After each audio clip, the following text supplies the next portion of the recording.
All right.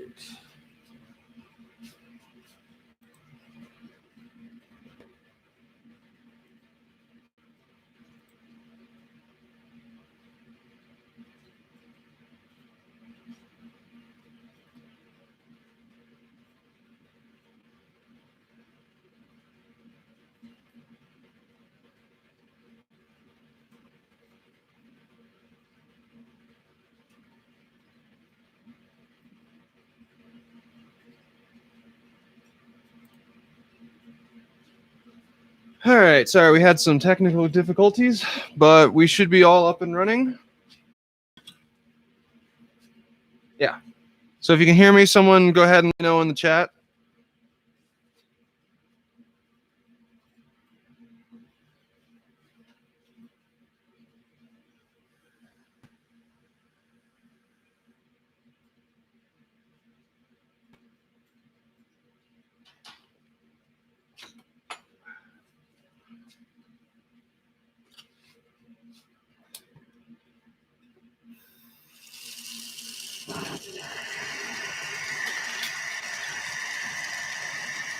Welcome to Vulcan Glass live stream. Today we're going to be doing some pipe work. And I'm going to go ahead and start with just a simple spoon, kind of warm up.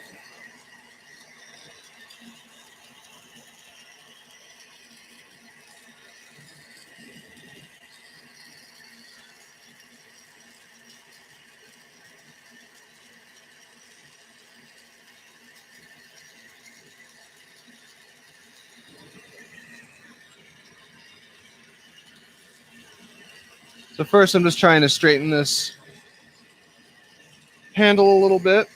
Then we're going to go ahead and pull a point.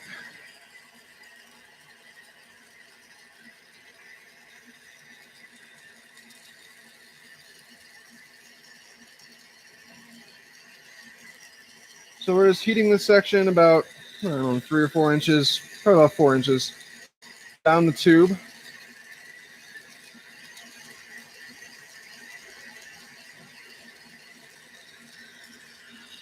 Once it gets nice and hot, take it to the side, kind of let gravity take it down.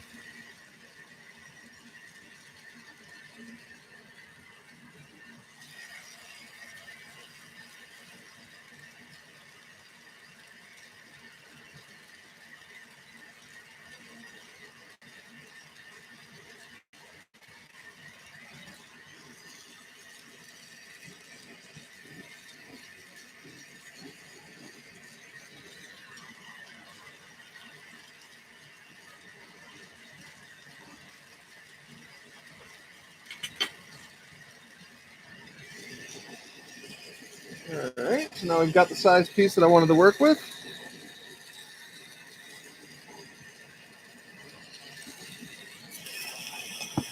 Now let's turn this camera just a little. Yeah, it's better. You don't need to see my studio.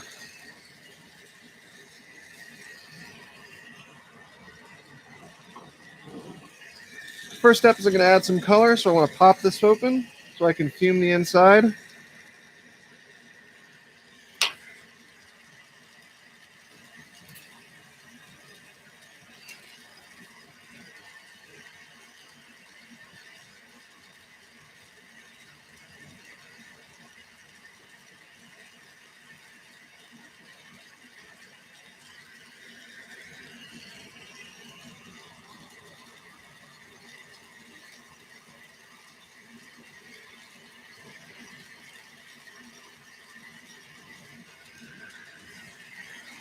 So all in there is just plugging up the blowhole so that when I go to fume and I shoot flame to the inside of my piece, it doesn't travel all the way up the handle and burn the hell out of my hands. So I've got silver on the end of a rod on my right, and I'm just going to preheat the piece itself while I'm warming it up.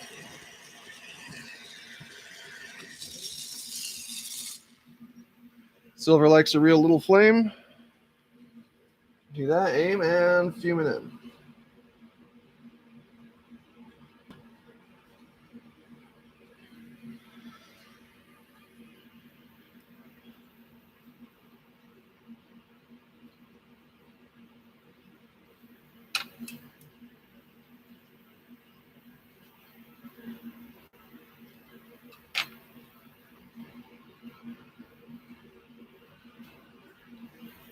I just changed my flame chemistry slightly so that I can get a bunch of the different colors that silver is able to produce on the inside of your piece. So now we'll close it up. Go ahead and shape it.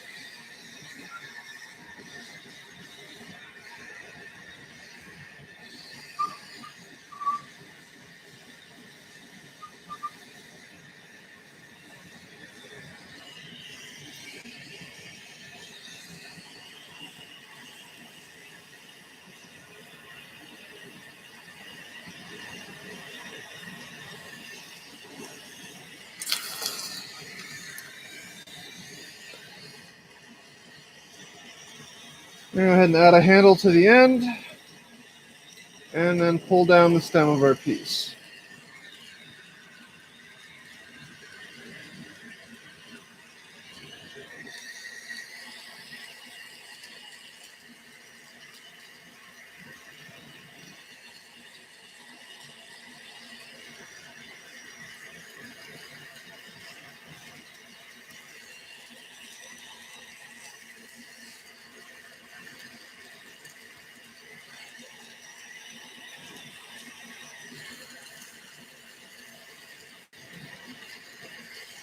I want to take my time heating this so that the glass condenses down a little bit and we get a nice thick stem for our piece. Especially when dealing with pipes, thicker is always better. Well, not always, but usually.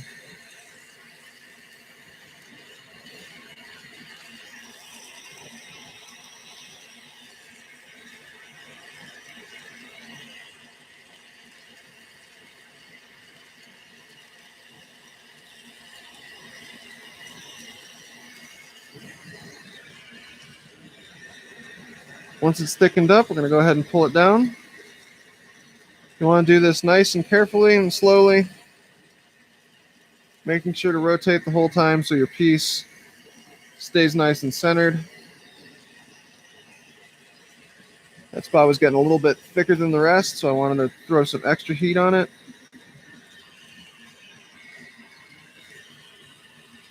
That's pretty good.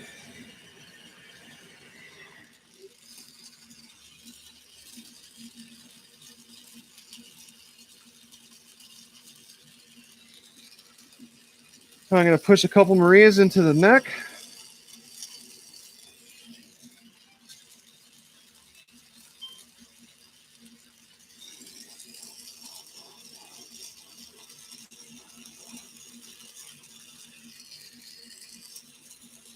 And you're just hitting a real small spot with a small flame. And then once it starts to get nice and warm, just kind of push while you're rotating. As long as your piece is nice and centered, that'll push in there.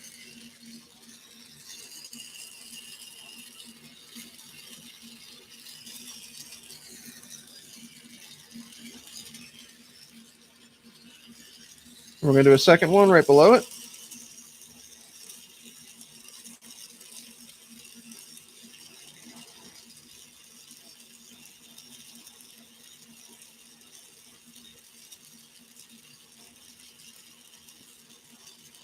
You want them to be close, but you don't want them to touch. And now I'm just going to heat around it so that any of those stress points that were worked a little too cold will go away.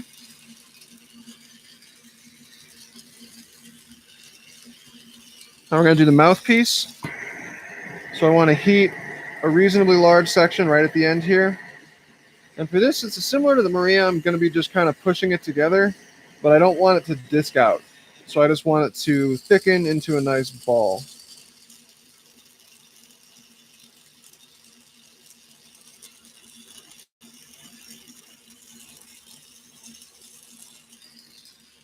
Pretty good. You can blow into it if it's not quite spherical enough, but you don't want to do too much because you want to maintain the thickness of your mouthpiece in addition to everything else. Right below the mouthpiece, we're going to thicken it up even more and then kind of pull. So that'll define the back of the mouthpiece as well as make sure that the piece is straight on my tube or on my handle. My handle is a tube. It's the same thing. And we just kind of pull it down a little bit like that, and you can see that defines the back of the mouthpiece.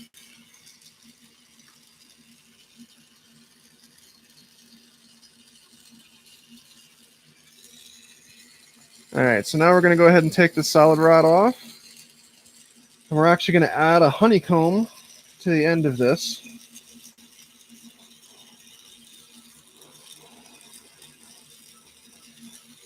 First we detach.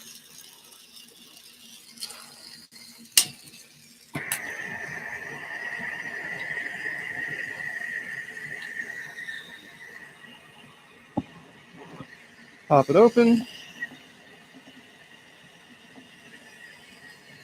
You don't want this to be a huge hole, but you want it to be reasonably open.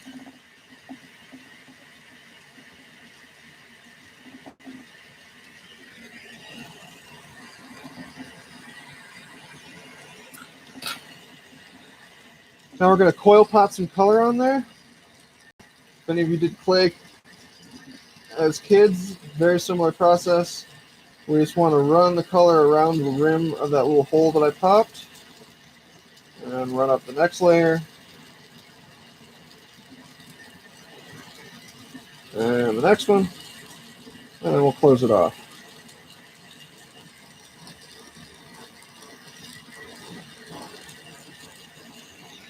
So it's a coil pot. Now we want to heat that, first condensing it all the way down so that those ridges of the coil pot go away. And then after that, we want to blow it out real thin so I can add some clear to make what will eventually be a honeycomb. We want to heat just the color and not the clear.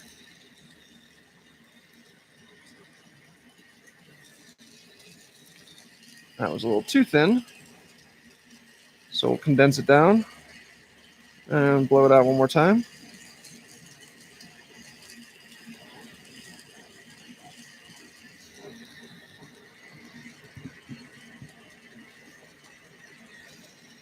Just like that.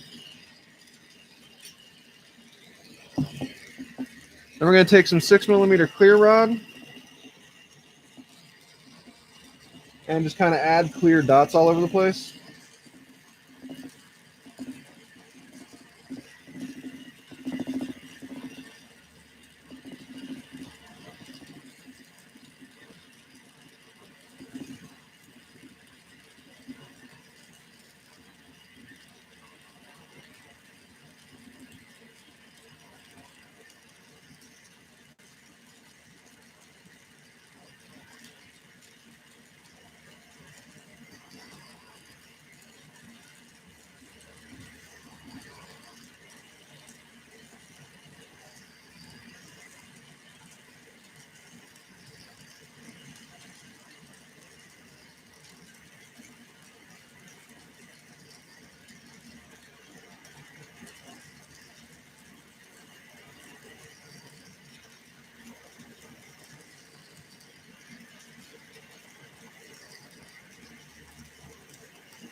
All right, so you can see it's all just kind of hop nailed. So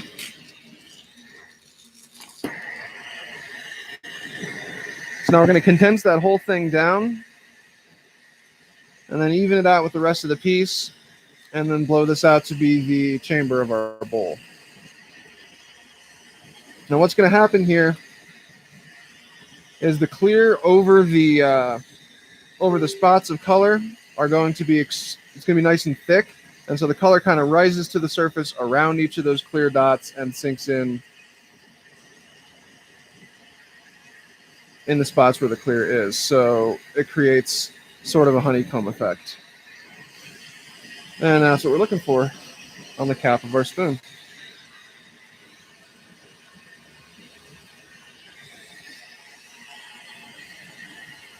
So now we want to heat the whole thing. We want to gather all of this up into one piece, and then we'll blow into it to create the chamber of our piece.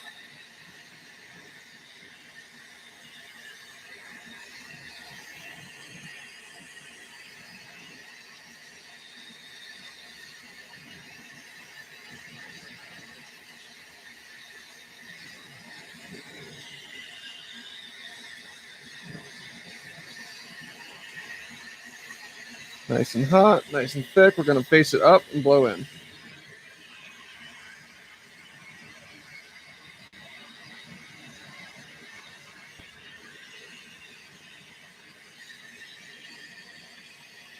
Heat up towards the front just a little and give it one more quick puff to kind of even everything out.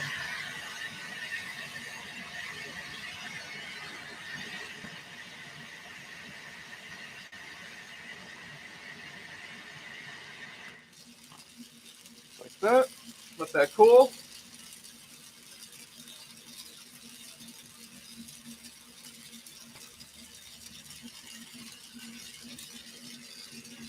Now it's time to pop our bowl hole. You kind of want to be, if there's the center of the bubble, you want to be a little bit off like that. Pop that out.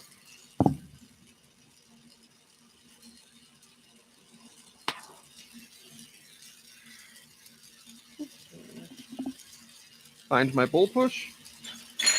There it is. We're going to heat this hole so that it shrinks down. And then as it shrinks, we're going to puff into it one more time. And that's going to kind of get it to the right size and also maintain a level of thickness that we're looking for in the inside of our bowl.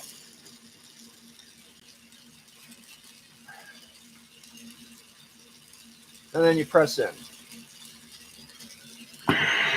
Your bowl press doesn't have to be perfect the first time. You can just kind of hit it a second time. Just like that. So the motion is you're going in at an angle and then up at the very end. And that kind of gets the bowl facing the way that you want it to. Now we're going to define the back. Give it a bottom so it doesn't roll around.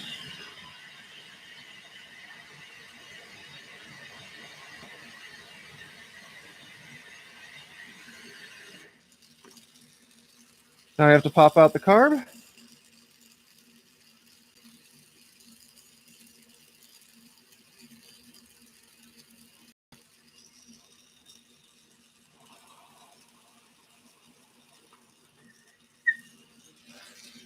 Just like that.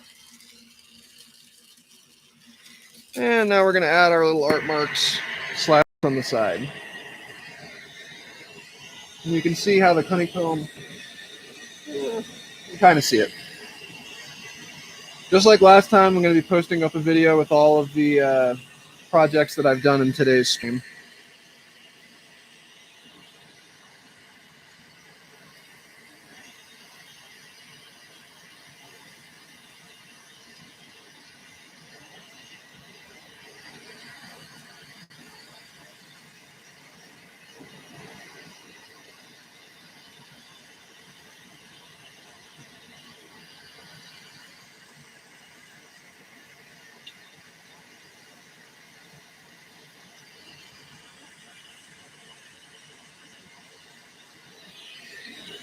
The pattern of what goes on the side doesn't really matter so much.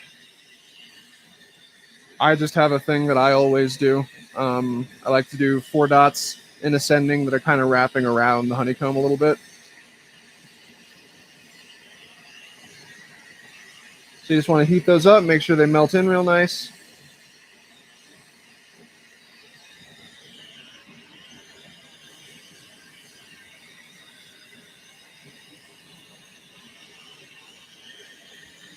And you've got your spoon.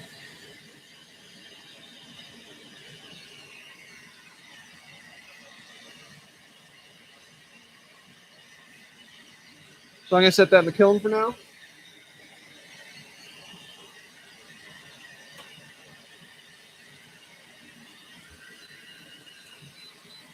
And we'll take that off the tube a little bit later.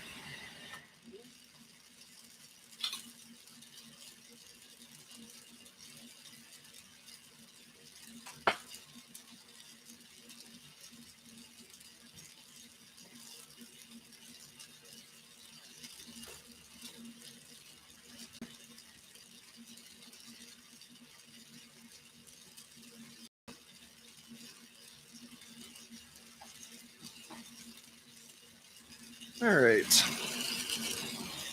So our next project I'm going to work on the Sherlock. I've done some of the parts ahead of time so that you don't have to watch the repetitive stuff that goes on when making a Sherlock. But I'm going to take you through each step that I do as I do it for the whole piece.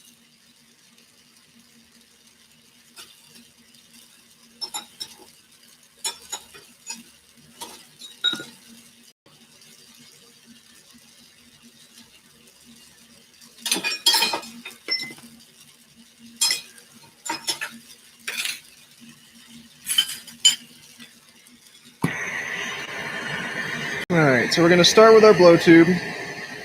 I've already done the wigwags ahead of time. So we're just going to attach one to the end.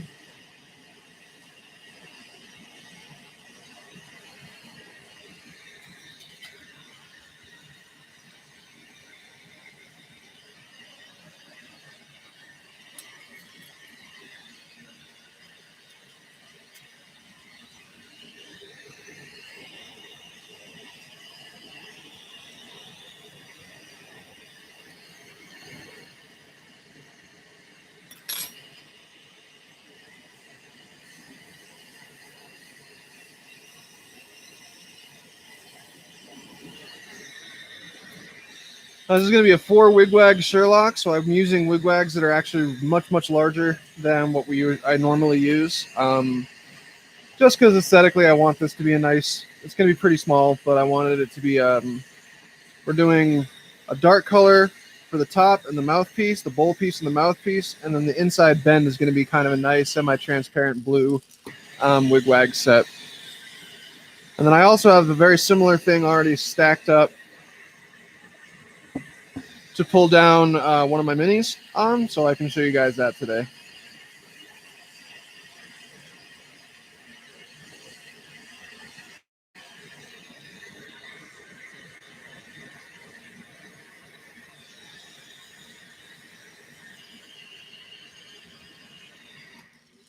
So once that's nice and even, we're going to go ahead and pop it out and add the second one.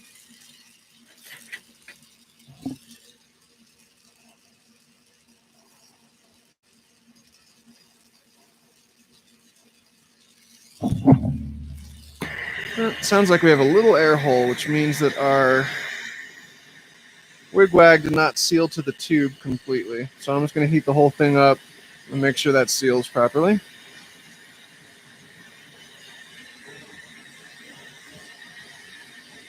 Sometimes tiny holes are really hard to see, and they're even hard to feel.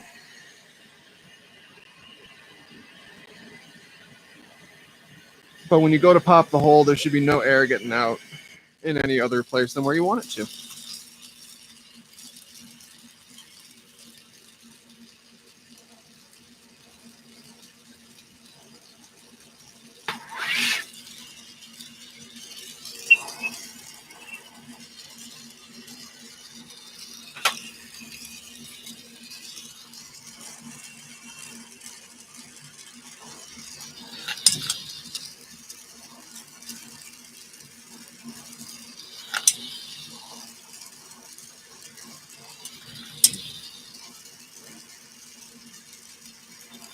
So what I'm doing there is taking there's a lip of clear because you got color inside clear. So when you pop it out, there's going to be this clear ring on the top.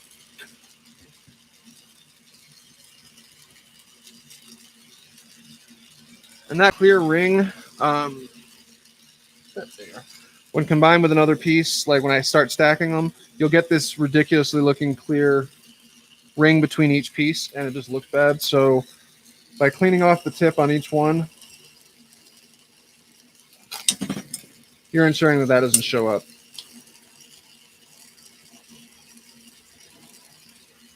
And all it's doing is tearing away the clear off the top so that the color is the top layer. And that way when you connect it, it's color to color instead of clear to clear.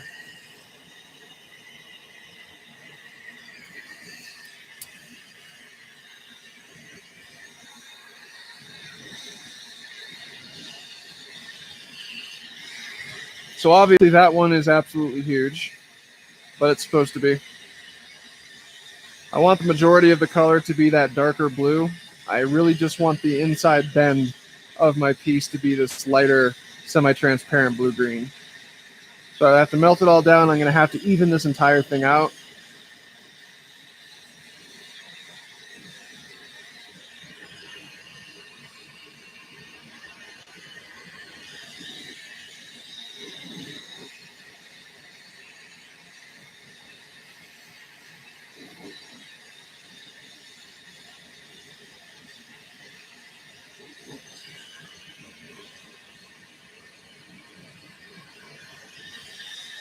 The first thing I'm trying to do is even it out, and then the second thing I'm going to try to do is melt it into the first one so that both of them are nice and even.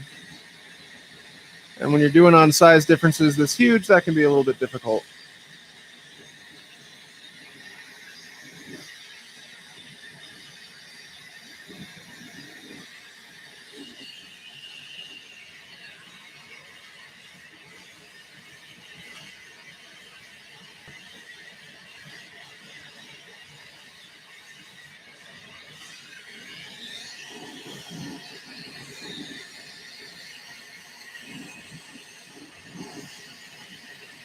When you first start, the actual connection point is usually the thinnest point of the glass, so you can hit it with the least amount of heat before it starts to move.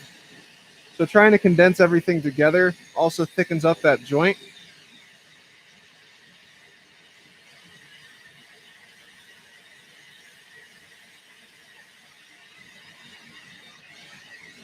And then by putting it on the marver and blowing while rotating it, I am kind of forcing into a certain shape. The cold glass on the outside of your piece, or the glass on the outside of your piece, will cool quicker than the glass on the inside because the graphite is sucking heat out of it. So what that does is it makes the outside piece rigid so that the inner wall will get to a uniform consistency over the entire piece. So you got to do this a few times until it decides to even itself out real nice, which it will in theory eventually do.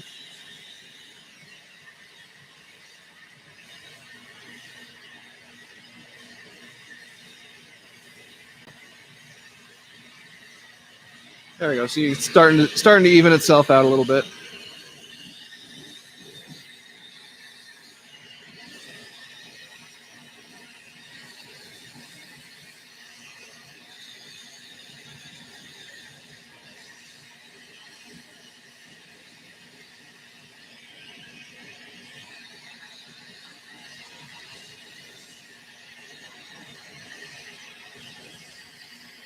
The trick with this is because the original one was so thin and so small, you have to be very careful to make sure that it doesn't get crazy thin and you just have this really thick thing on one end and it's real thin in the center.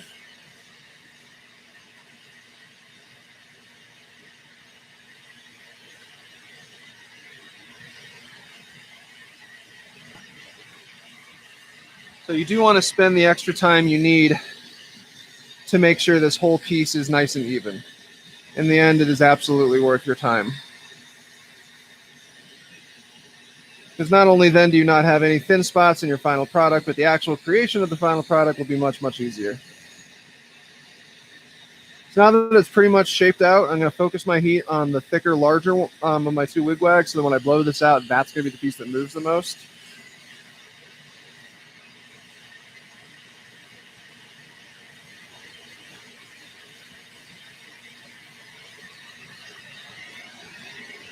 And by continuing to blow while I'm rotating it, it actually forces it to blow out this way as the outside of the piece gets cool, and so only this tip end there is warm enough to continue to expand. All right, so now this is going to be the chamber of our Sherlock. So I'm going to do a little bit of shaping.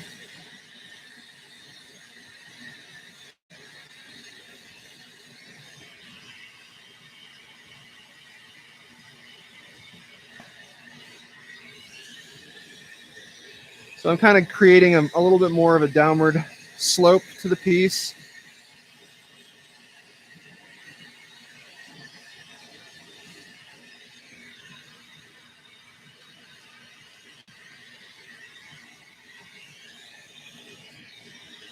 You kind of see it's got a slight angle to it.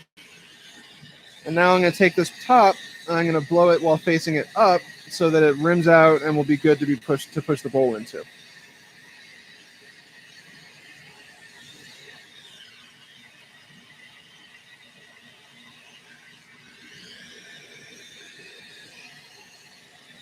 Got a little thin, so I'm going to thicken it back up and give it one more puff.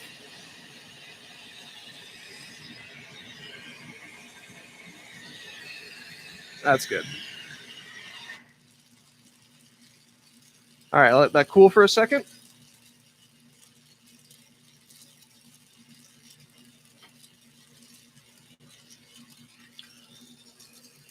Now we're going to pop our bowl hole. When doing it straight on a piece like this, you want to be careful not to pop it out too large, or it's going to be difficult to recondense down.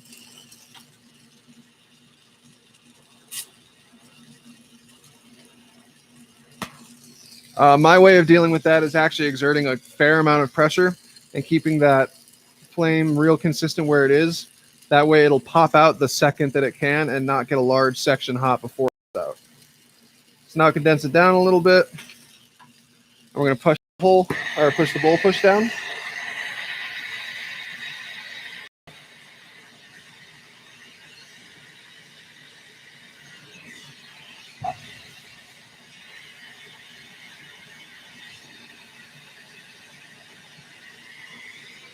These I almost always do in 2 pushes. Just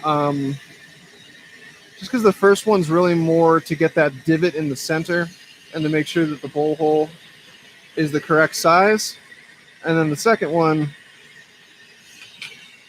actually sinks in the bowl to the proper ending size, which on this piece was actually pretty big.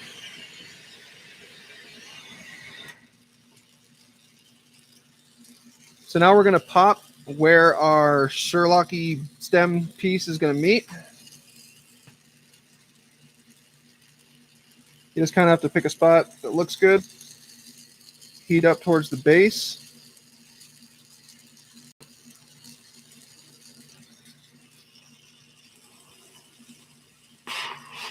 Pop that out. Now first I'm going to get rid of the clear,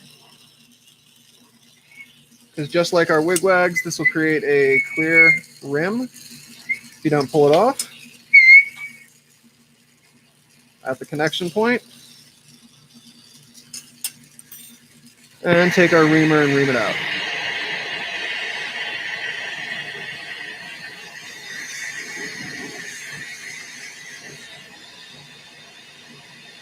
So now I got a good size connection point. And then we go ahead and set that in the kiln.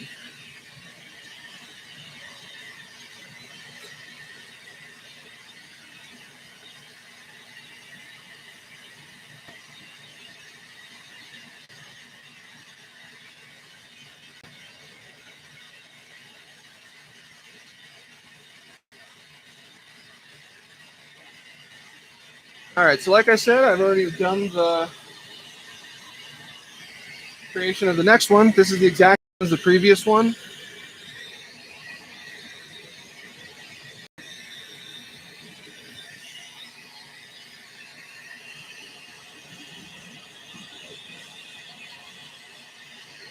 Now that I've done it, I realize I did it slightly backwards. So I'm going to pop this and add a different handle to that end.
Also get the added benefit of adding a longer handle.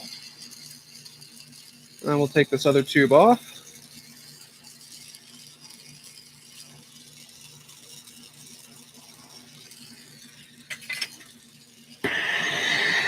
Make sure we don't leave any clear behind.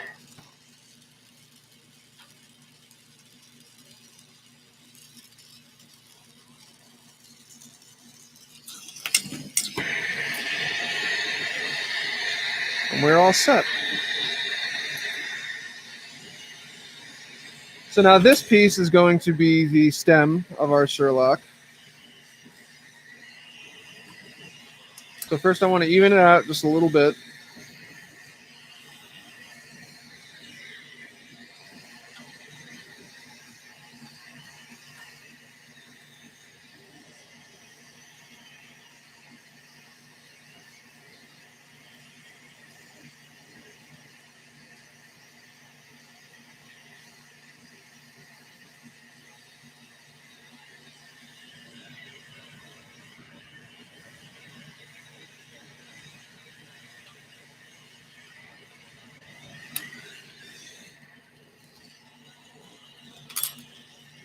I'm going to add a handle.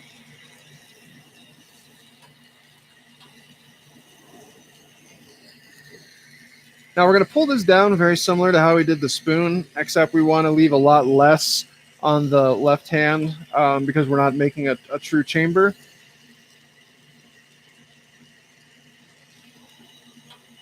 So you want to get this whole thing nice and hot, and then we'll pull it down.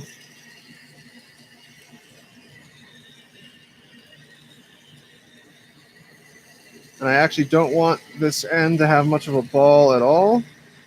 We're going to hit that with the flame, and then I want this to be a little bit longer. So we hit that with the flame.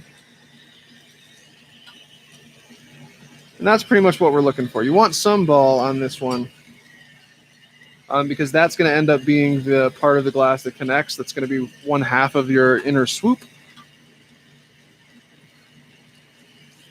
But you just don't want it to be huge. So now we're going to push our Maria in right above where that larger thick section is.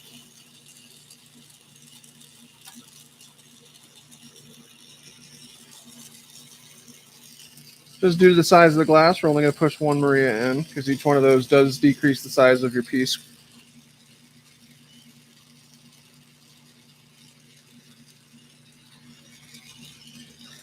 Now we're going to hit the end here, create our mouthpiece, same as we did on the spoon.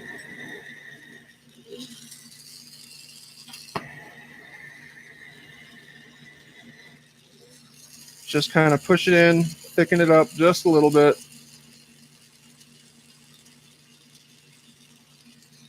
That's good.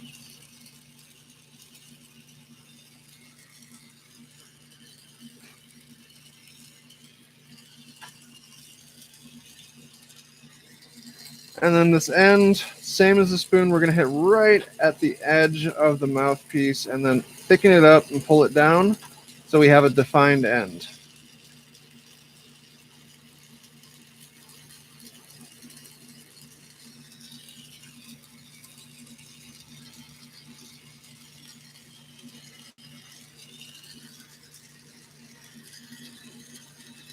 We're going to take off our handle.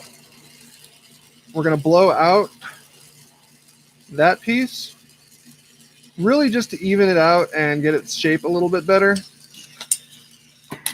If you do that pull down perfectly, you can actually skip this step. But it doesn't take long. I didn't pull it down perfectly. I never do. So we're going to do it anyways. So all we're doing is heating up this section right below our Maria.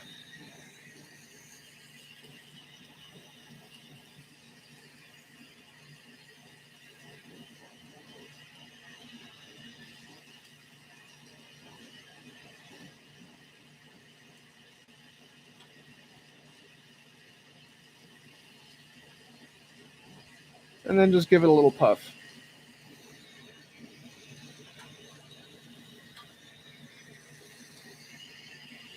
I'll do that one more time. And this is more about evening out the glass than it is about actually changing the shape a whole bunch.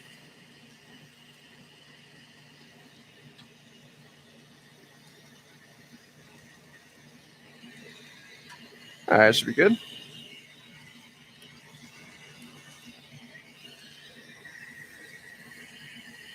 So now we're going to add a handle to the bottom again, and we're going to do our neck bend.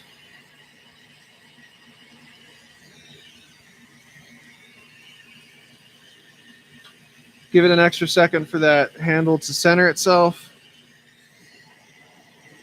And you want to heat this section pretty much going up to the mouthpiece, down to about, I don't know, 2/3 of the way down the neck. Get it nice and hot.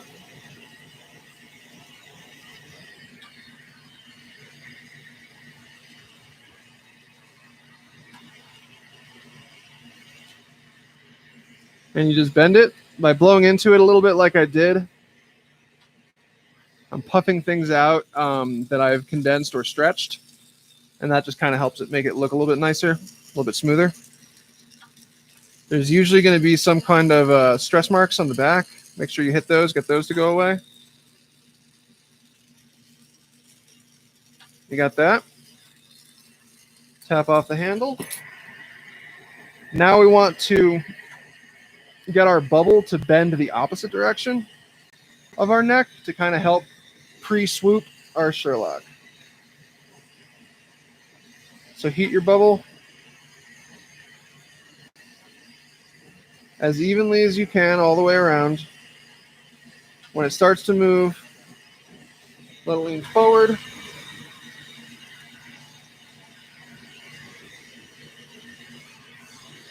Give it a couple puffs to make sure that it stays nice and even. And you can see how it kind of does that little forward swoop. Now we're going to pop our hole.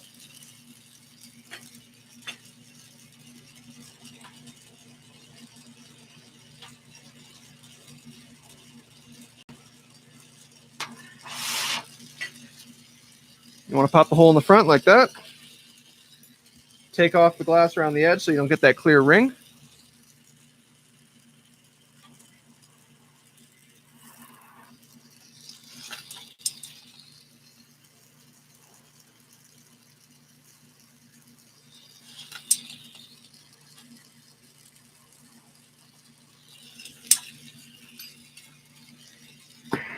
And then we're going to go ahead and ream it out a little bit to try to get it to match the size of our chamber a little bit closer. Doesn't need to be perfect, but it should be close.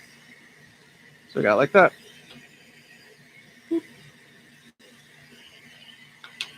All right, so now we're going to take our chamber and attach it.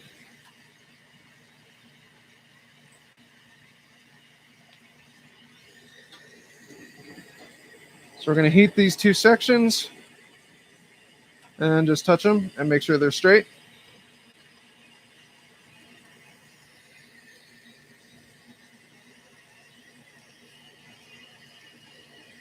And then just hold it until it stops moving. Then we're going to melt off this bottom handle.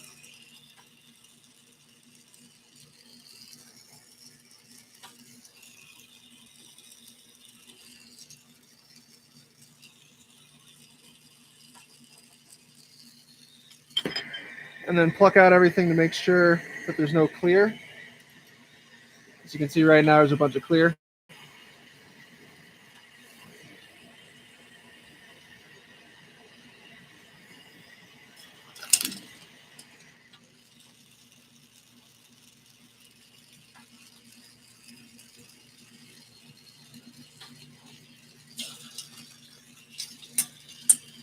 And now it's plucked out down to nothing but color. So now we're going to add a bridge. What the bridge is going to do is you go between the curve of your stem and bring it down to the tip of your bowl.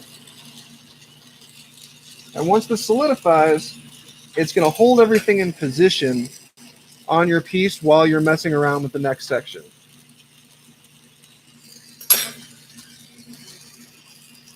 So you just want to touch it to the end, and you really want to seal it in there real nice. Last thing you need is to have a weak bridge that will either crack while you're working it or create stress in the glass so that when you go to take your bridge off later, it will cause your glass to crack.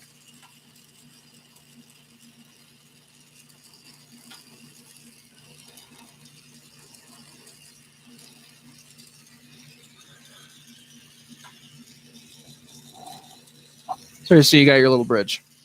So now you're going to go around the seam and hit all the spots and melt them together.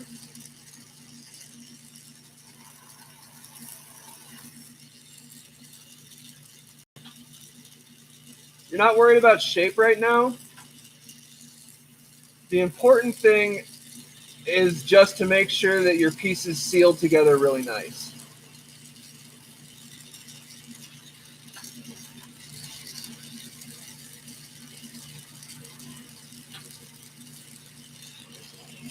So now the piece is sealed real well. So now it comes to actual shaping. So you can see how this chunk over here just kind of comes way down.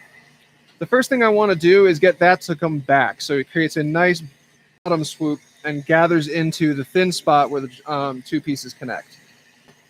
So make sure I hit the front, hit the back, relying on that bridge to really keep my piece from doing anything crazy.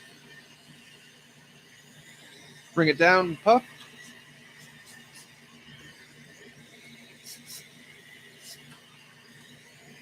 So now it's got a more comfortable swoop there. We're going to heat the back and do something very similar.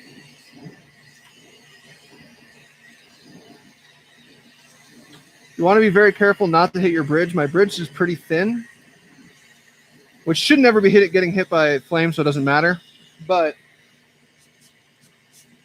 if you hit your bridge and it starts to move, your whole Sherlock will start to move. All right, so now you can see we got a nice shape going this way, a nice shape going this way. Now it's just to deal with that. So we're going to hit that spot, front, back, and side, the whole thing. And you just kind of melt it in and puff it out and melt it in and puff it out, and eventually it'll start to look good.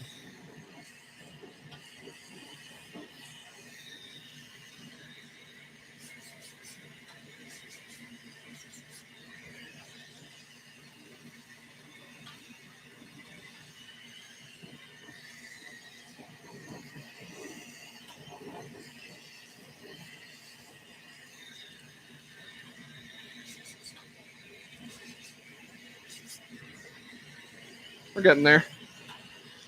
When I'm holding it up, that's causing things to flatten out and around, and then you hold it down and it causes things to droop. So you kind of have to learn when you need each angle to get your bottom of your Sherlock to do what you want it to.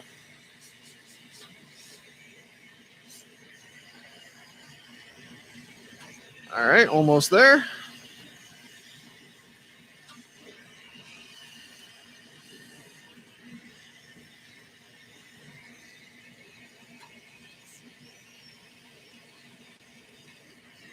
There we go.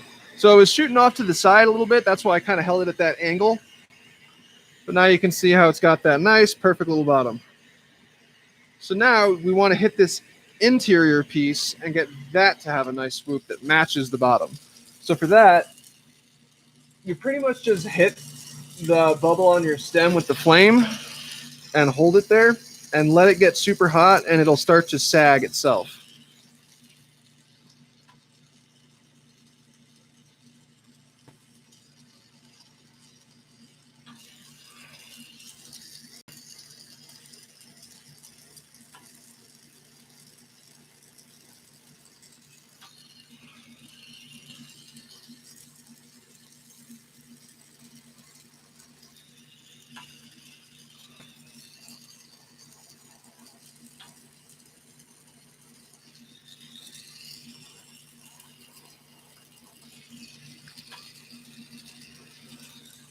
So now you can see it got a little bit cleaner of a, I'm just going to use the word swoop apparently over and over this entire project.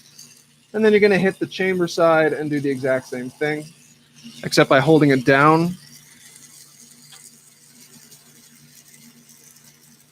This has no function. It's purely aesthetic. But Sherlocks are good looking pieces, so you might as well make them look as good as you can. All right.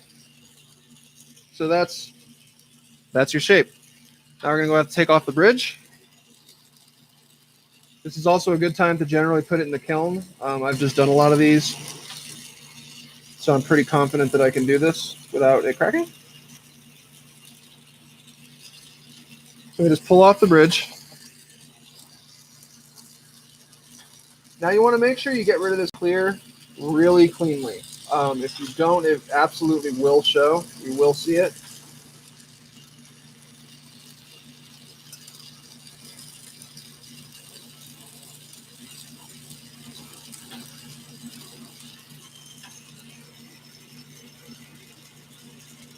So I just kind of test to make sure that there's no bump or anything. There's no texture left behind. The one on the chamber is a lot easier. You can usually just melt that in.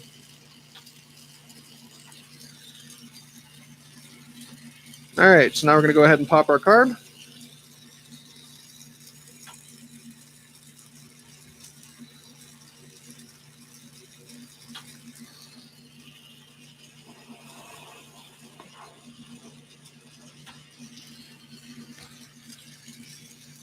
And then we will add our grips on the side.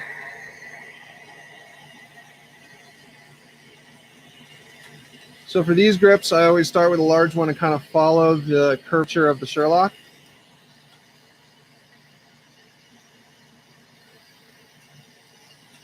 Doing 4 or 5 dots.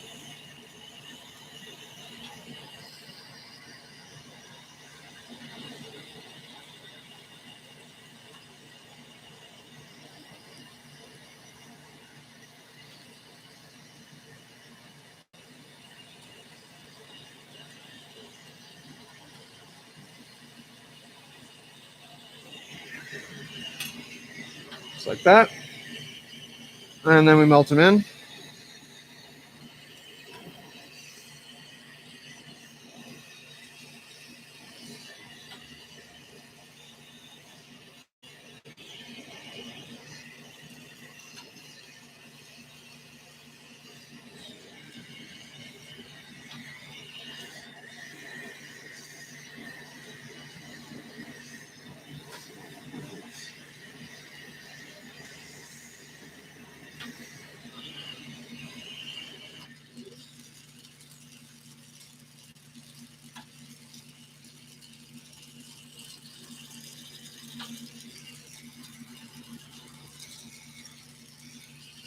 So there you have it.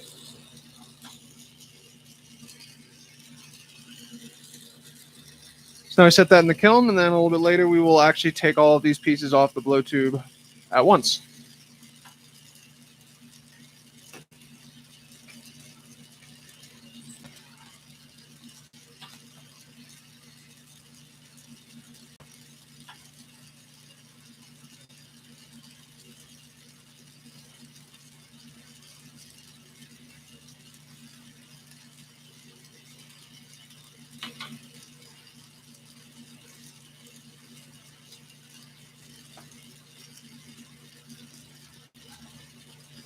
All right.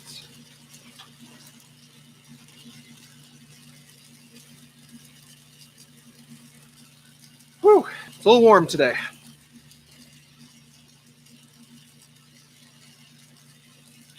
So next, I think we're going to do a little... So when I pull down all of the wigwags for all the little pieces that I do, like that Sherlock and everything else, there's always tiny little bits of glass left over. And I have been saving those in little switch ball form rather than throwing them out. So you can see a bunch of tiny little guys like that. So recently I have been turning those into little one-hitters. So we're going to go ahead and do one of those. So I'm going to start by making a honeycomb. And we're doing this the same way we did on the edge of the of the spoon that was our first project. So just coil pot some color on there. Totally should have used a longer rod.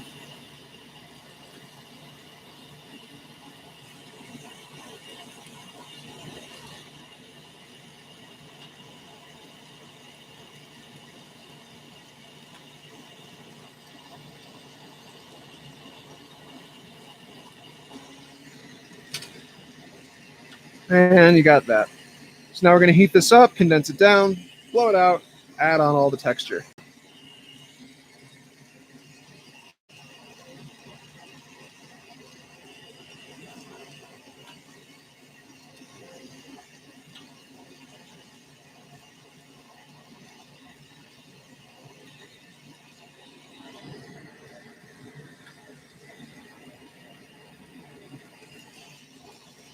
That blew out towards the handle far more than it did on the tip of the piece, which is pretty normal.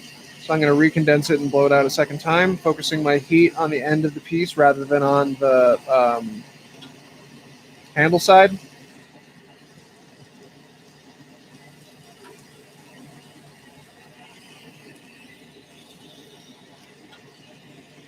That's pretty good. Take our 6mm and start adding clear dots.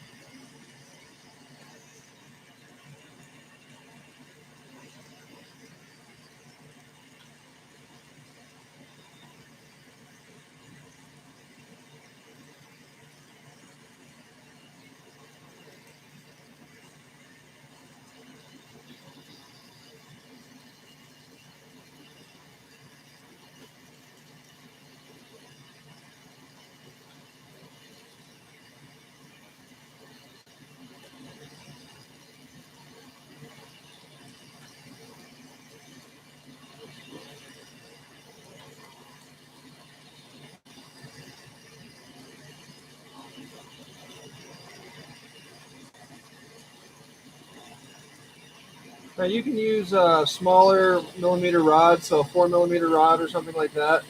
Will create, obviously much tighter of a honeycomb. The reason I do this is, to be totally honest, mostly cost.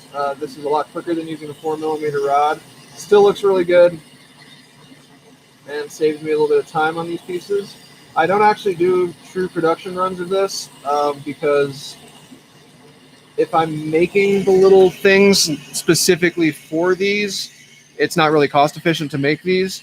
But as long as I'm using what would actually just be throwaway scraps, for the most part, they become a little bit more viable as a product. And I mostly do them because I think they're cool and I like them.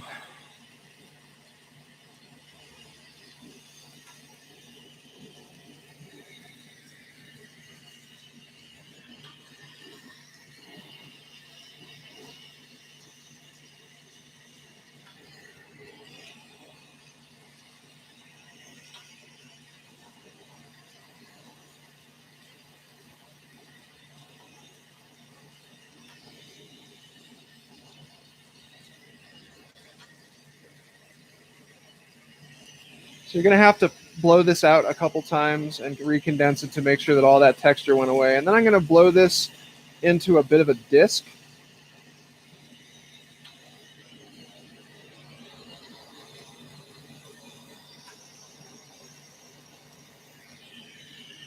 Kind of like that. And then I'm going to attach a blow tube to the side.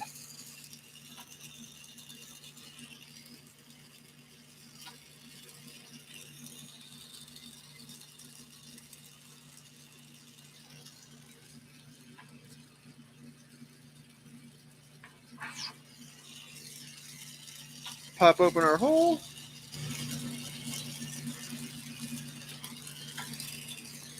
Now we're going to take it off our tube.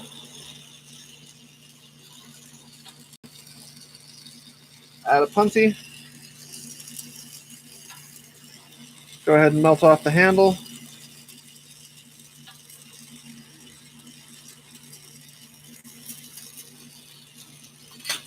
And go ahead in there and grab any glass that's left over.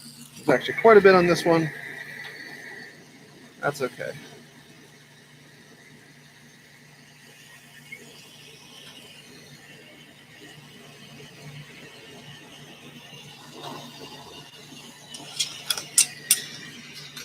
All right, so now we'll add a handle, which I can just use by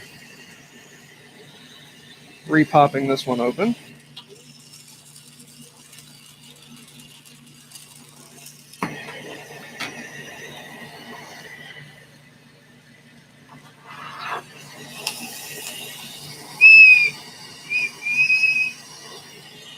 Touch the two, tap off the handle, they're all set.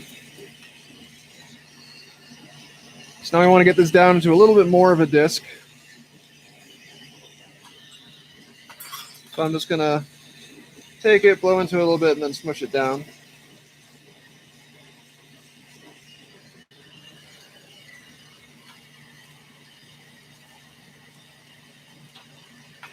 Let's see, we got more of a disc there. Now I'm going to let the whole thing cool for a second. My next step is basically to take my tungsten pick. First I'm going to press in on the other side, and then we're just going to kind of jam it all the way through.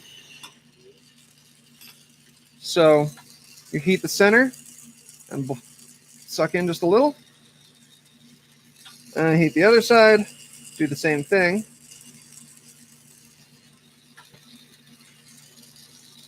And you won't be able to see in the video, but they've now touched. Each end, it's touching in the center. That's what you're looking for. Heat that spot where they touch, and then push the tungsten pick through both ways.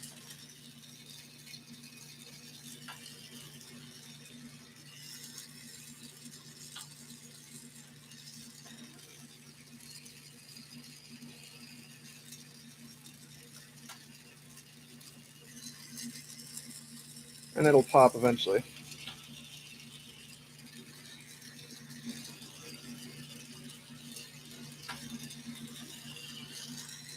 There we go. So it popped open. Tiny little hole. So now we're going to try to expand that hole, even everything out, make sure this all fits nicely. Oh, don't close on me.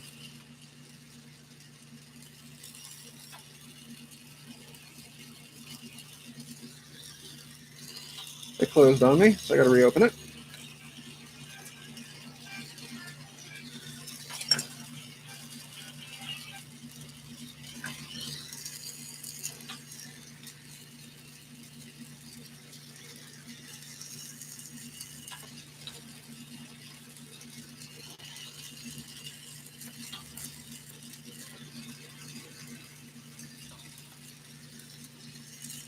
The trick here is just to open this up without constantly reclosing your piece,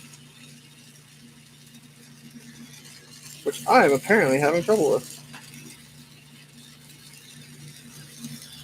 There we go.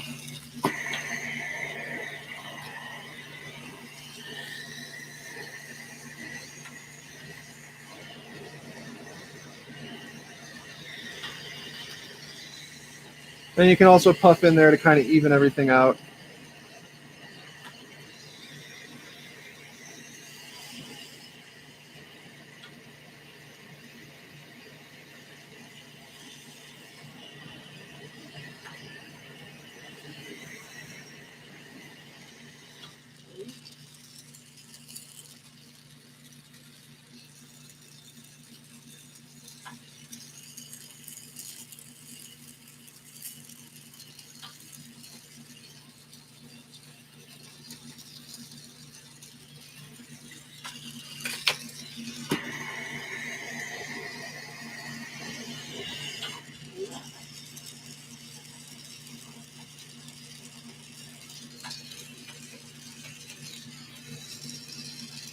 All right, so there you got your donut. Now we're going to pop a hole on the other end.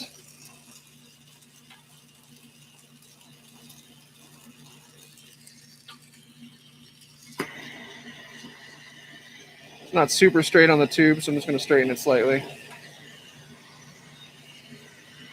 And actually, I'm going to pull this down just a little bit to alter the shape slightly.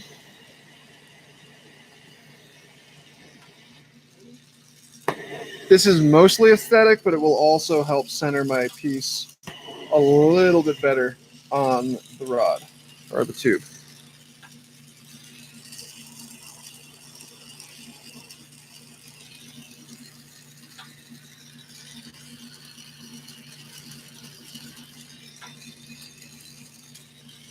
There we go.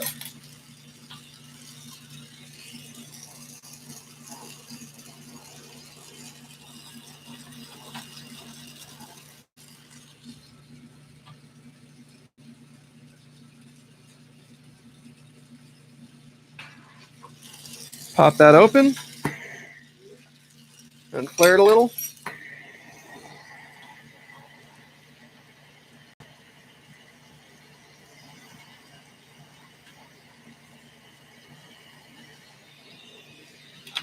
And now we start stacking wigwags on top of it.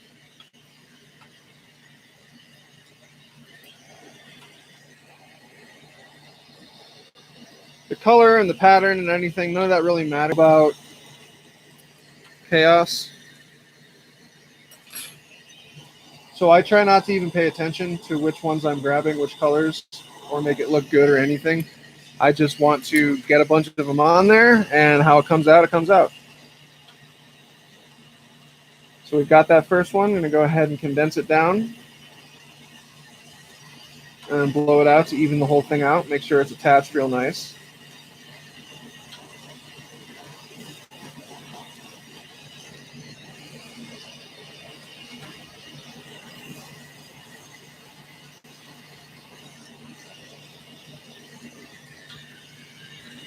And we'll pop the hole in the other end.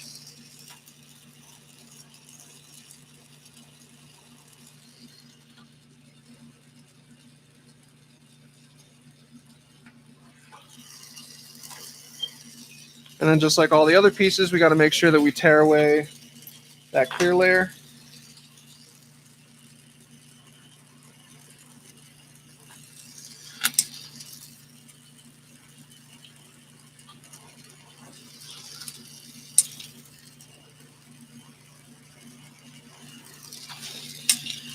And grab the next one.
The only difficulty with this is that as you're condensing it and blowing it out, you actually have to avoid the little disc, make sure that hangs off the side. So that's why that initial condensing of your piece to make sure that it seals to the donut is super important.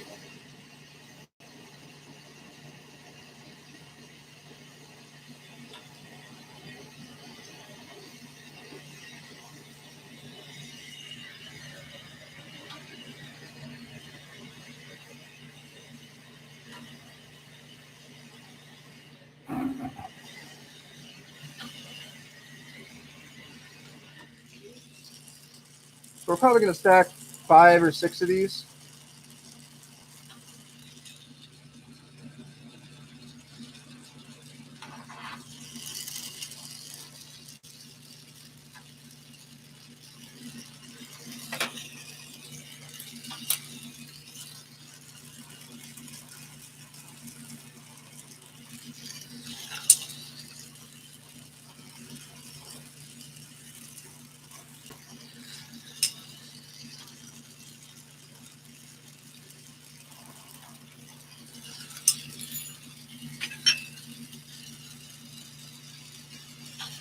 There's a couple different patterns that I do in these little switch balls, and I want to make sure that I alternate my patterns a little bit, so it's not just all the exact same pattern in different colors down the entire piece.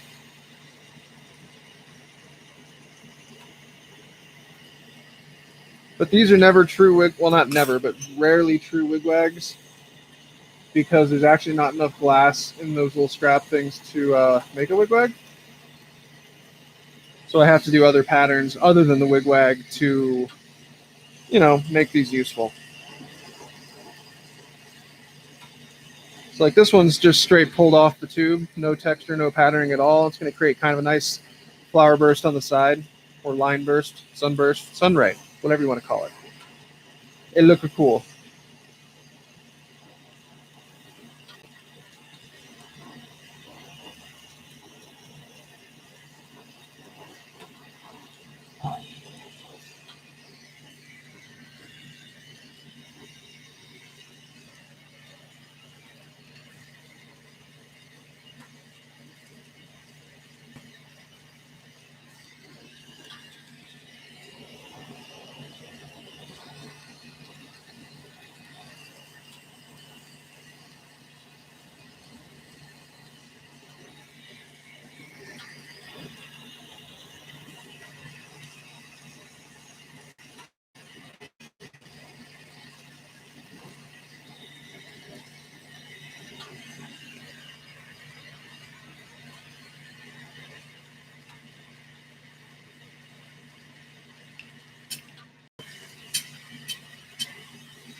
So you can see these take a little while, which is why I have to use what are essentially straps to make them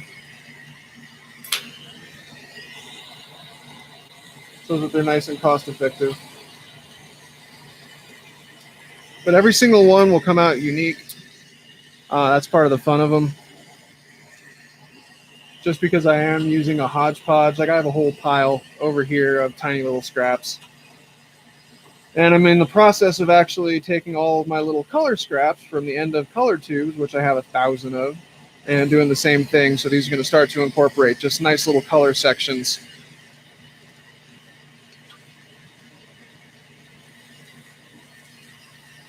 And it's going to be of various different colors, but a lot of them are going to be fun colors. Like, I've got Illuminati sections and CFL Yoshis and all these hype colors or X-hype colors. So the actual piece itself, you get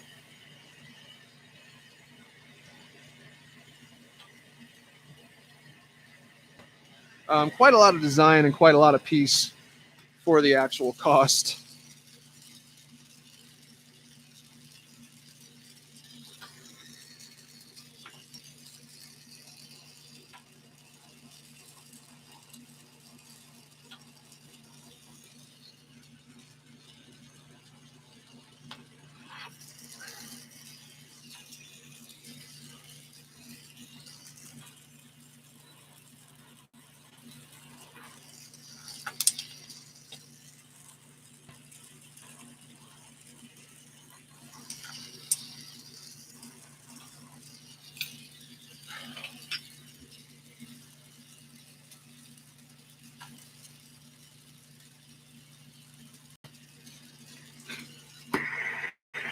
I think we're going to do 2 more.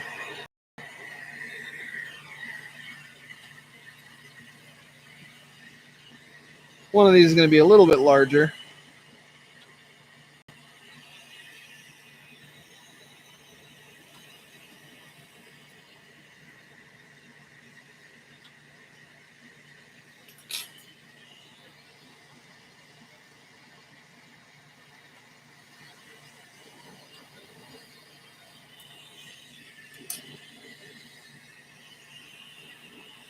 Well, depending on how much this one condensed down, this may be the last one.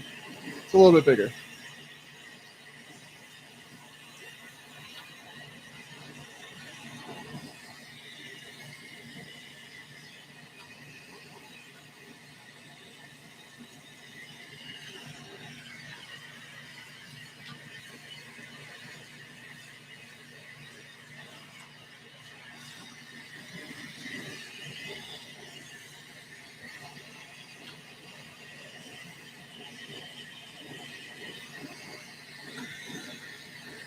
If you're enjoying the stream, make sure you hit that like button. Subscribe to the channel if you're not already. I will be getting better at making sure that my streams are scheduled well in advance. And I will also figure out how to make sure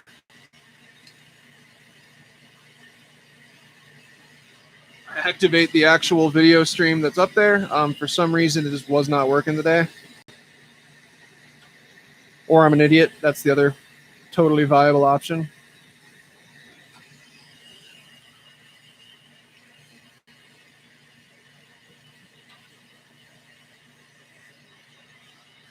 And if you really like the content and videos, go ahead and check us out on Patreon at Vulcan Glass TV. You can subscribe and end up getting some cool goodies that I will make for you live on stream.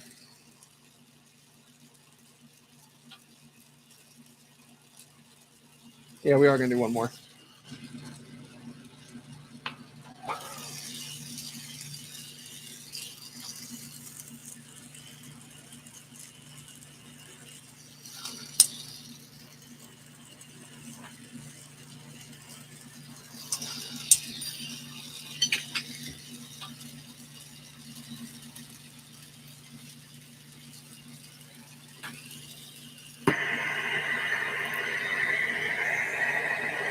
All right, last one.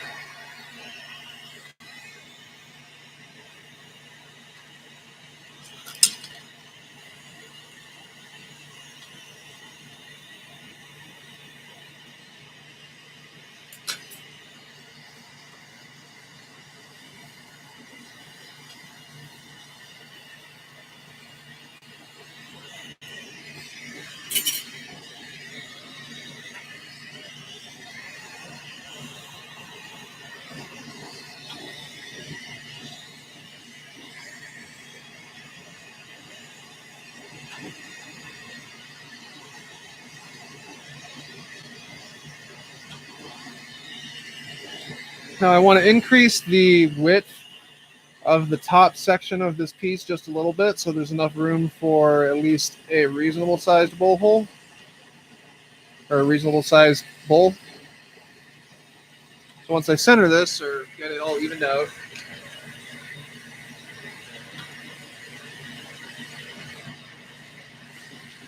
I want to heat this entire section and change the angle slightly as I blow into it so that it'll get wider.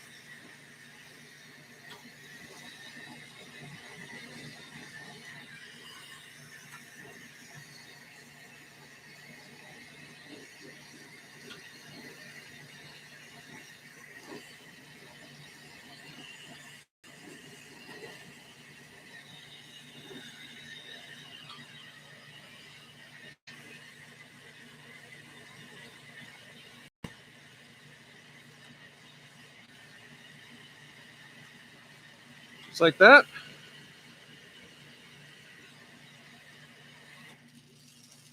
We'll pop our bowl.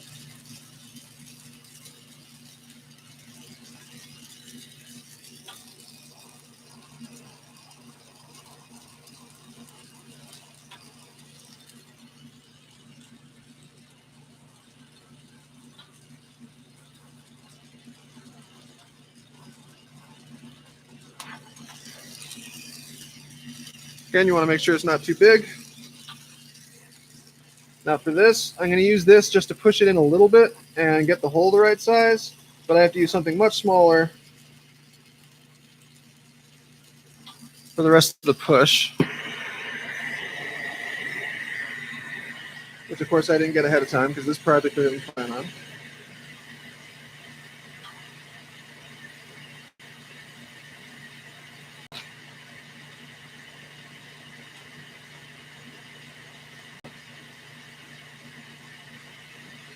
should work fine. So heat around the rim.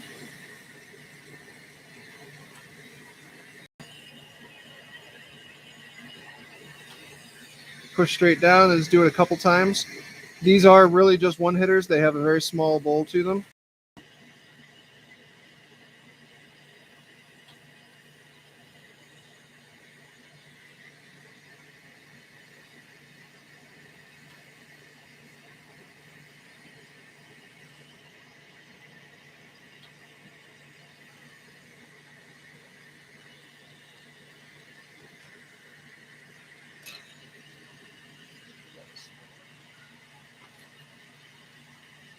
And then we will use my smallest bowl push. Try to get this to a nice bowl shape.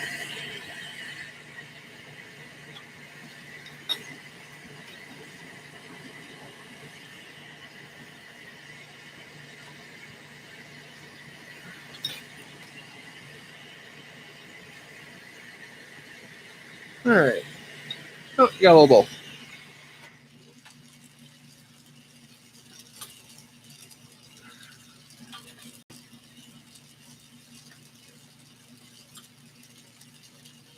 So I'm going to take the same color that I used for the donut to do my little grip marks. These I do one at a time because I'm going to do kind of a little more of a disc and less of a ball. So we attach them to the side.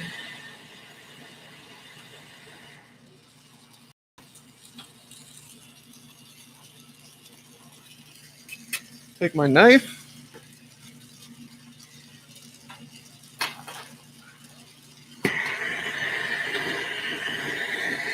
Heat it up. Once it gets nice and hot, we're just going to kind of flatten it.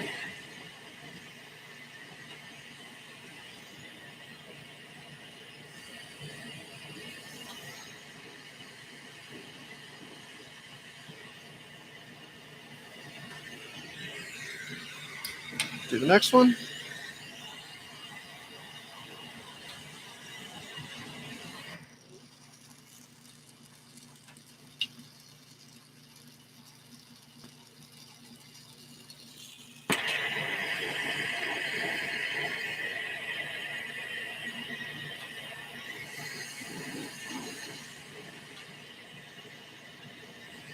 And then the last one.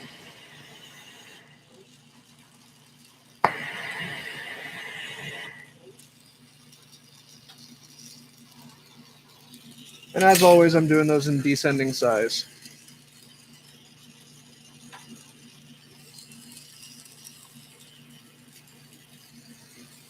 So you can kind of see it there. The color on those will pop out much more as it sits in the kiln. As is. There's a nice little one hitter.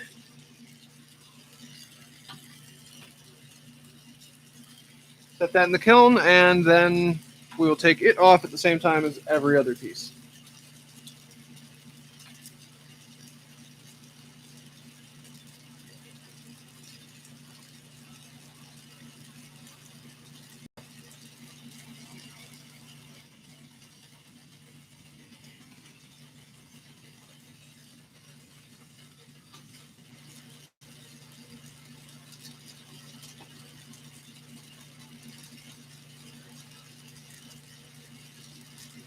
Okay. So,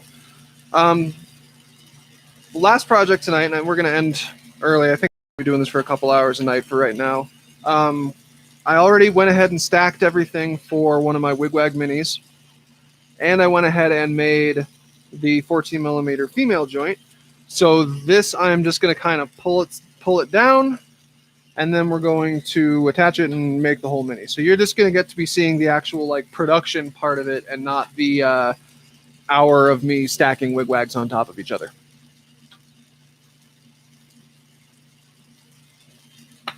So you'll be getting a 7-hour stream's worth of like final product, but it won't be quite as long.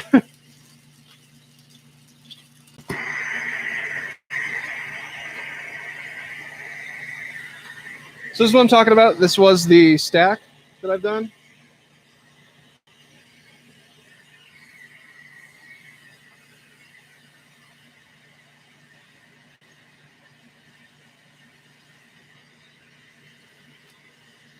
So now we're just going to add a handle to the bottom and go ahead and pull the neck.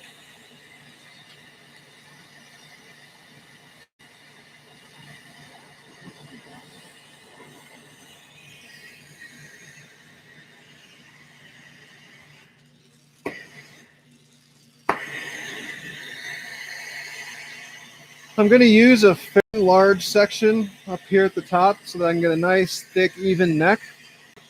And I want to heat this a lot. Like it really needs to be moving pretty good so that when we pull it down, just like we do with the stem on our spoon, or like we did with the stem on our Sherlock, now it's going to be the same thing on the stem of our Mini.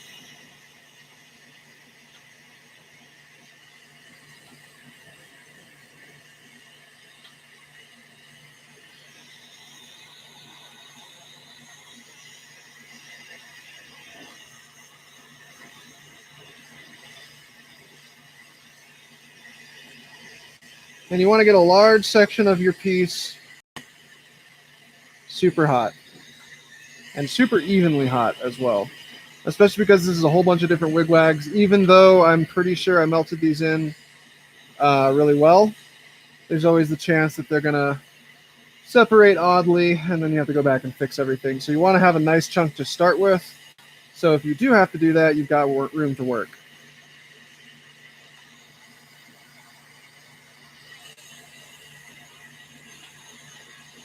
That should be pretty good. Take it out of the flame and pull.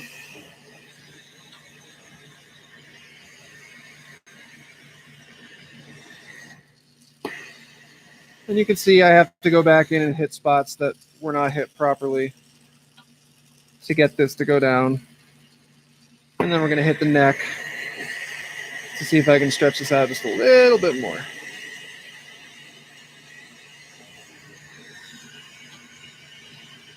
That's pretty good.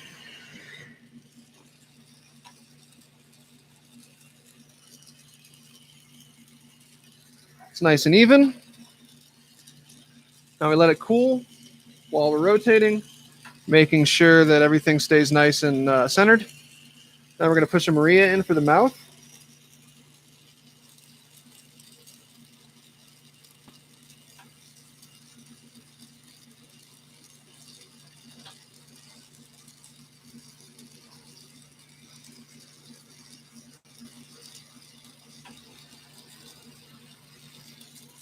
Just like that. Heat up any cold marks around there and center it to the piece.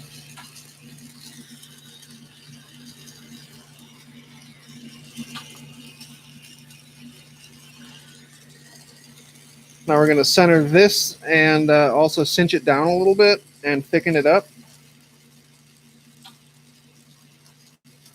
So we heat it up and just kind of press it on the marver while rotating at that angle. And then pull ever so slightly. And that'll make it so the hole on the mouthpiece isn't absolutely ginormous. Then we're going to go down to this section where the thick meets the thin. We want to get that really hot. We're going to push a second Maria in there. This Maria you have to be a little bit more careful with. Your piece is colder to begin with, and there's more angles that you're messing around with, so there's a greater chance of there being cold spots, which looks like frostiness on the ridges of your piece. So you got to make sure not only that you avoid that as best you can when you're actually pushing the Maria, but that you go back in and heat that up and make sure those go away.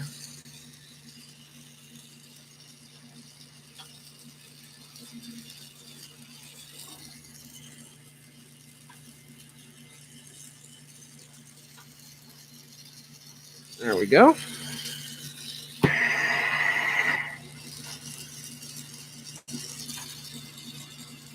So we heat all around that Maria to make sure that it's nice and happy. We have no stress marks.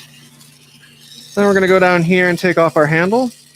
I worked this pretty quick, so I can just take the handle right off pretty easily. If it takes you a little bit longer to do a piece like this, make sure you start your heat up here and work your way down, because the point where the handle meets your piece is going to be the highest stress point on your piece.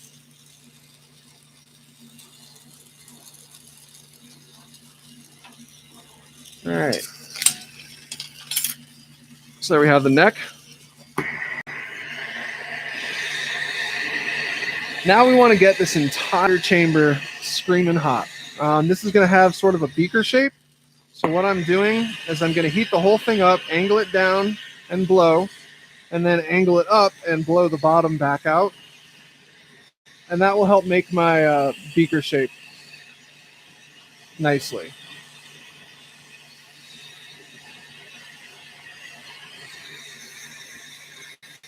But in order for that to work, you got to have to heat this up forever and stop hitting your foot pedal to turn the flame off.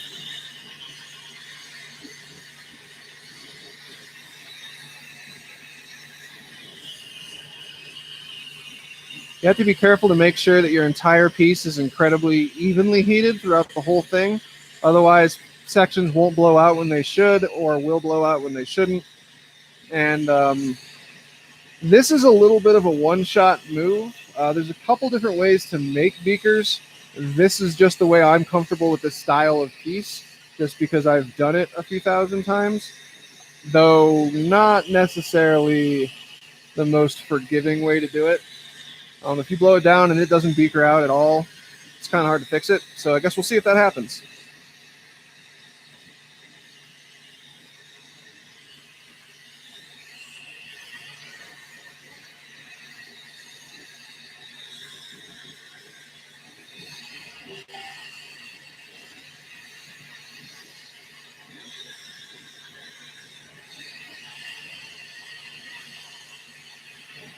I'm focusing my heat a little bit more on the bottom than I am on the neck, just because that's the part I actually want to blow out just a little bit more in this process.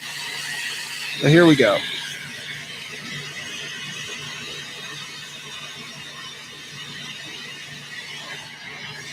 So that's pretty good.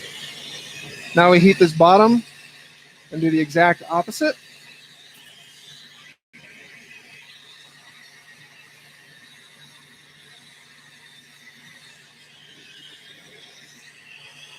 Hold it at a nice upward angle and blow lightly. So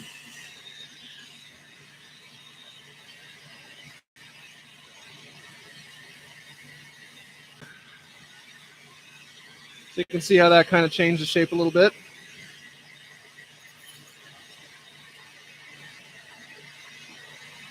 So now I have to go over here. I'm going to be blowing, pushing, and rotating all at the same time to create the bottom of this piece to make sure that it's nice and smooth and that it sits real nice.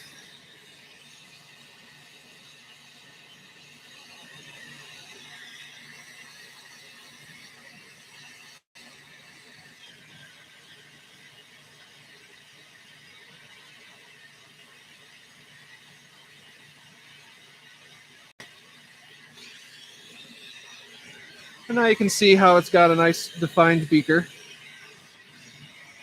Now we heat underneath it, holding it at a downward angle because we're trying to get it to concave a little and make a cup. Once it's done that, I'm going to press it flat on my marver here, and that's going to make sure that it sits absolutely perfectly and doesn't wobble or anything.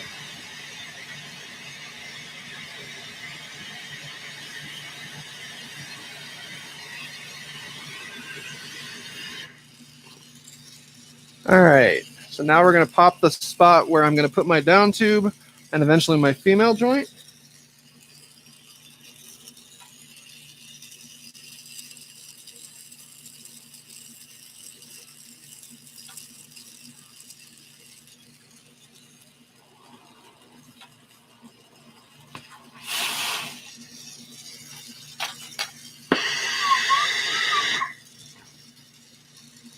And then open it up a little bit, and you got your hole.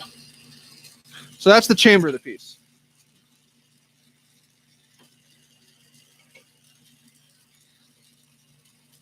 Set that back in the kiln. And next we got to make the down tube.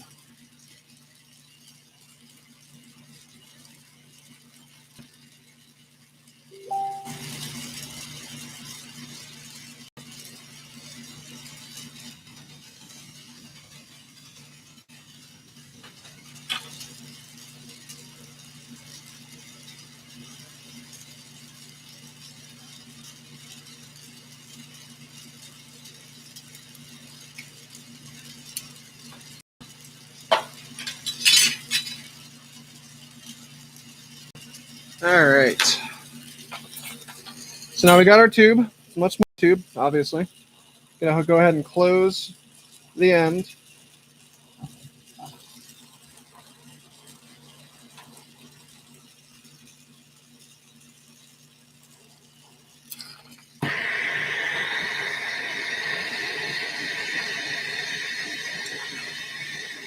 And then we want to bend the neck. So all I'm doing is just heating up a section of it and letting gravity take it down. Pop a hole on either side.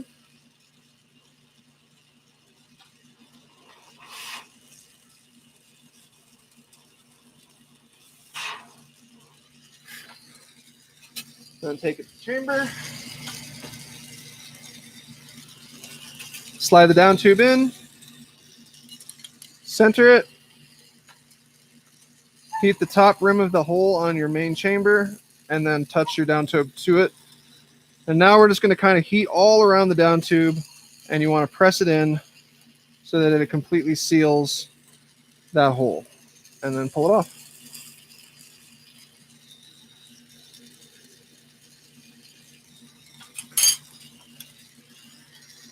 I'm going to pull a little bit of that clear out. We're going to melt it all in and pop that hole. So first we melt, then we pop. Whoop. Okay, so that's not actually supposed to pop there. I blew too hard. But what I'm doing is kind of spreading that hole and making it wider. But you don't want it to pop like that. We call that a trash bubble. And it is super bad. Luckily, my ventilation system's pretty awesome, so I don't have to worry about it as much. Don't do it anyways. All right, so that was just straightening the down tube to make sure it's sitting in the right spot. Now I'm going to go around and remove the clear from the outer rim of the hole. Very similar to when I'm doing wigwags, and for the exact same reason.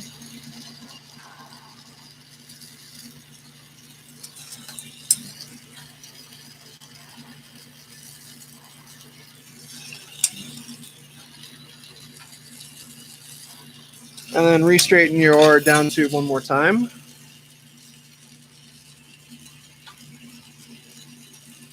Because the piece is so small, I have to make sure that down tube is in the back corner as possible. Now we're going to take my 14 millimeter joint that I made earlier. Heat the rim of the hole on the side of the 14 millimeter joint and then just attach it and make sure it's straight.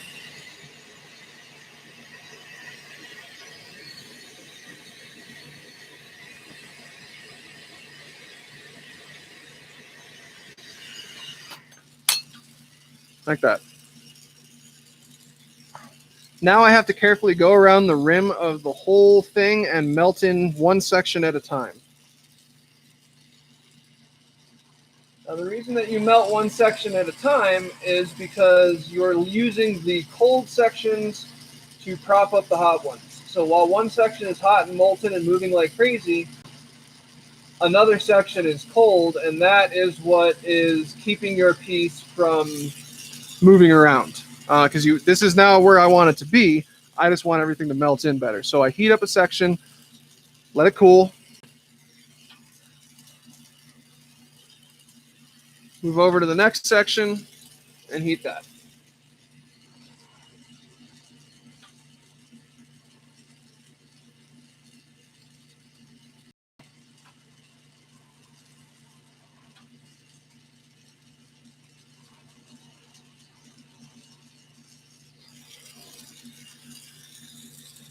And you have to be careful not to heat too much or too quickly in this process, or your 14 millimeter joint starts to move around, and you don't want that. Especially if it moves the inner tube, the downstem. If it starts moving the downstem, at this point, you can't fix it. So you want to make sure that the downstem and the 14 millimeter joint stay as still as possible.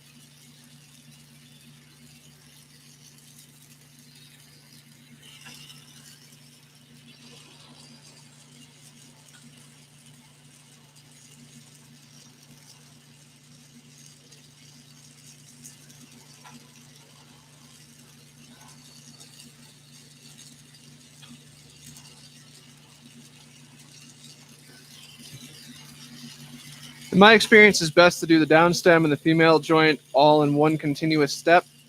This is the most stressful part of the whole piece, like glass-wise, I guess for me also. But mainly the glass is the most stressed in that section. So you don't want to put that in the kiln and then reheat it later, because if that stress has time to chill, it's going to cause things to crack.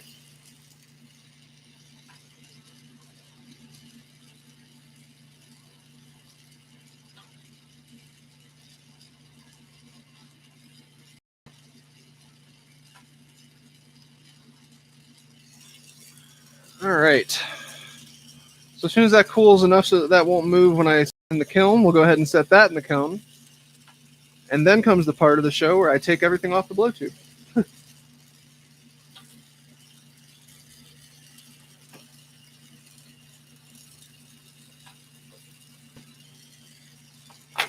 All right. Start with the spoon. I'll find my claw grabbers. There they are.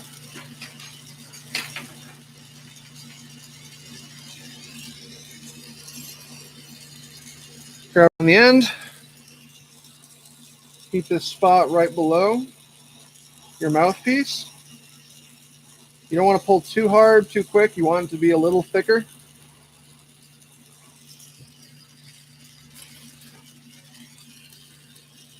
And then we're just going to pluck out a hole.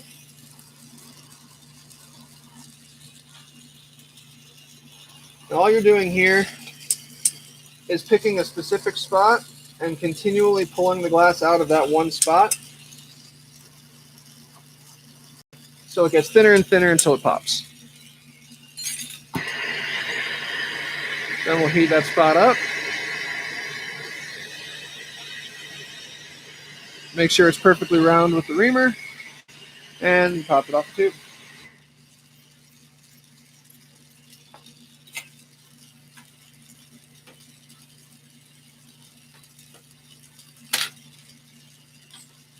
For the longest time, this was like by far the most stressful part of the project, every project for me. Partially because I sucked, so things wouldn't work properly. But just because glass has a tendency to be like whatever the last thing you do is, that's the thing that's going to cause it to crack. Glass doesn't like to crack like on the first or second step. It likes to crack after you've done all the work and the piece is completely finished and you just have one little thing left to do, and then it will decide to explode.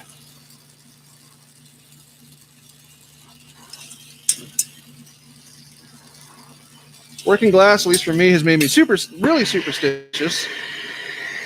And it has also made me think that glass is alive, does its own thing that it wants to, and is occasionally out to get me.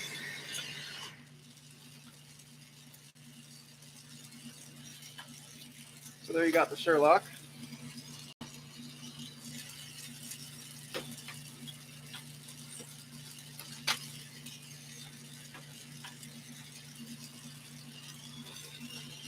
And then this piece.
The donut piece.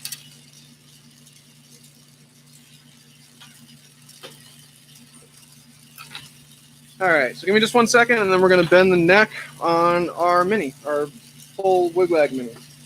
I just want to let it soak in the kiln for a second longer.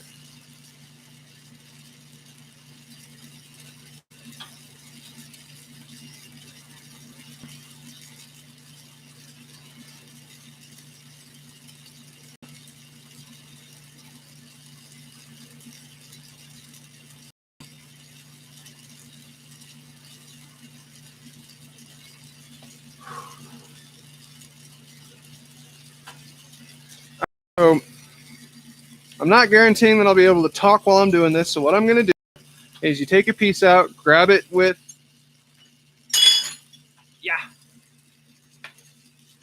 my little grabbers, Kevlar sleeves on them. We're going to remove the tube, pluck out the hole, clean it up. Then I'm going to heat the neck, just like I did with the downstem, how you kind of heat it in like gravity. I'm going to do the same thing, except this time I'm going to actually take a tungsten pick and kind of help it along. And that's going to be how we actually finish off the mini.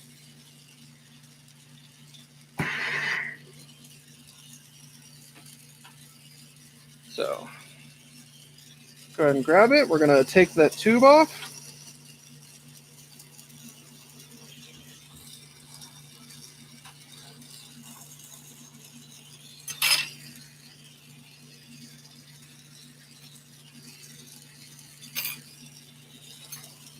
So you got a bubble left. We're going to take that off.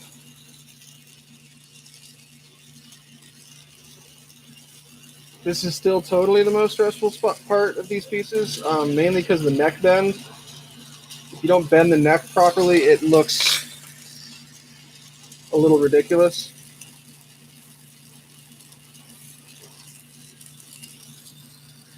Pluck out the hole.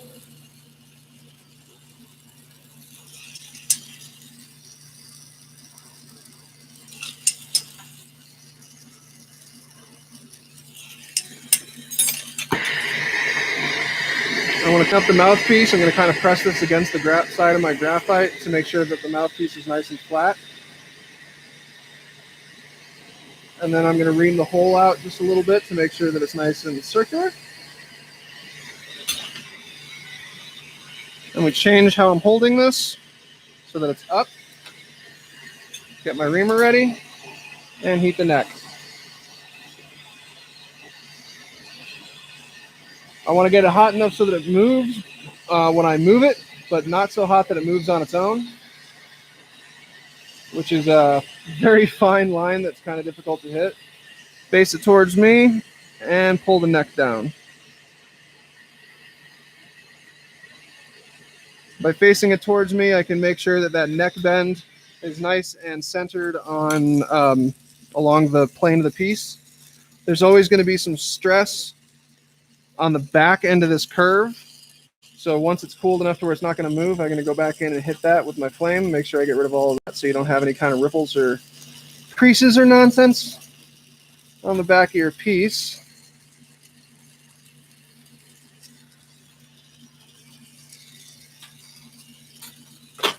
Ow. We're going to let that cool for a second and then stick it in the kiln, but there is our mini.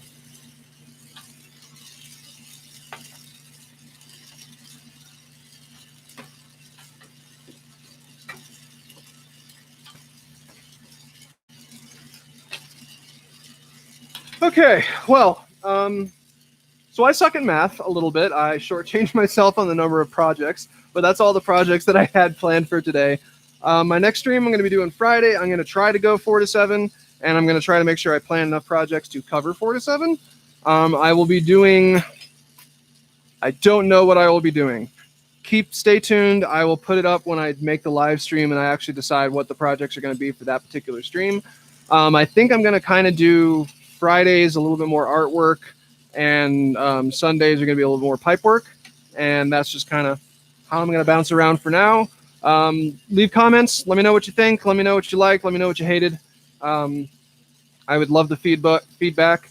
If you want to support me, you can follow me on Facebook at Vulcan Glass Art Studio, on Instagram at Vulcan Glass Art Studio, or you can follow me. Also, if you want to support the page, check out Patreon at Vulcan Glass TV. You can subscribe there. You'll be helping support the studio and supporting me continuing to make this content. And I will also be able to make you some cool stuff on stream, so you can see it made live. So thanks everyone who joined me today. Hopefully you like the projects. And then as always, I'll be posting up a video tomorrow, both pictures on Facebook and video on YouTube of all of the projects that I made today. And remember, all those projects are for sale. So if you liked something, think about buying it. That's all. Thank you guys so much for watching.